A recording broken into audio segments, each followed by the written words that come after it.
buat kamu yang lagi ngerasain capek banget menjalani hidup ini. Mungkin kamu lagi merasa tidak berarti sekarang, atau bahkan kamu ngerasa udah pengen nyerah aja.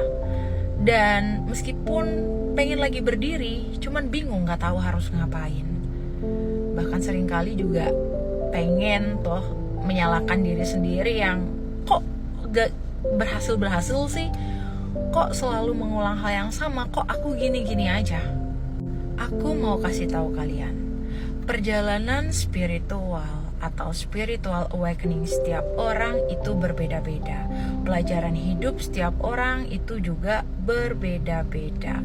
Tergantung dari apakah di pelajaran yang sebelumnya dia udah lulus atau belum. Kalau ternyata nih kita belum lulus di pelajaran yang sebelumnya, biasanya kita akan ngulang lagi tuh pelajaran. Sama halnya kalau kita lagi sekolah gitu kan. Ketika kita ujian tapi ternyata kita nggak lulus, berarti kita harus ujian lagi dong sampai kita lulus.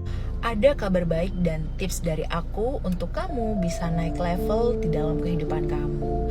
Yang pertama, kita perlu memastikan dulu bahwasanya ujian yang kita dapetin dari Tuhan dan semesta ini, kita bisa menyelesaikannya dengan sangat baik. Bahkan kita nggak perlu ngulang itu lagi. Apakah kamu saat ini bermasalah terhadap keuangan? Berarti itu ujian kamu ada di keuangan.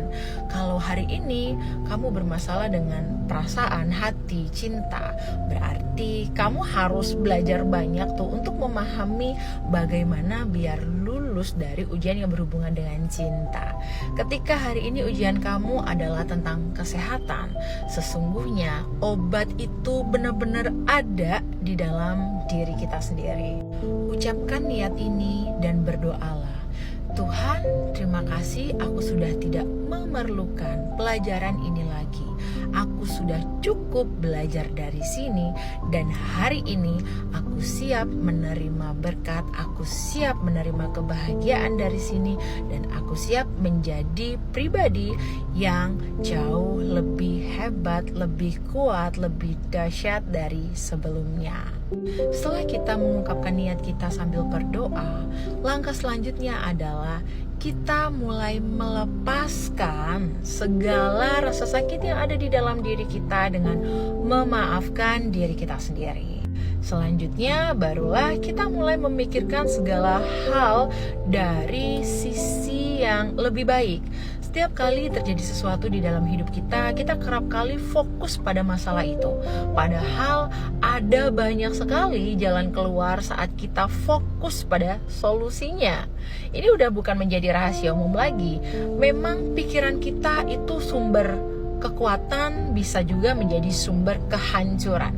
Jadi kita mengizinkan pikiran kita untuk memiliki sumber yang mana? Dan berdialoglah secara rutin kepada diri kamu sendiri setiap kamu merasa down, setiap kamu merasa gak mampu. Berbicara seolah-olah berbicara bersama pasangan kita, ayah kita, ibu kita. Karena diri kita ini tidak sendiri. Kita memiliki satu kekuatan besar yang kita bisa sebut higher self kita atau malaikat pelindung kita. Jadi setiap kali menjelang mau tidur, jangan lupa juga untuk say thank you sedalam-dalamnya kepada diri kamu sendiri. Appreciate diri kamu hari itu. Dan aku mau challenge kalian untuk selama beberapa hari ke depan, mungkin 3-4 hari, kalian bisa harus melatih pikiran kalian secara sadar, melihat segala masalah dengan sudut pandang yang lebih positif. Kira-kira hal ini terjadi, hal positif apa ya yang aku dapetin? Jadi bukan lebih condong mikirin hal-hal yang negatif, tapi mikirin hal-hal yang positif. Good luck!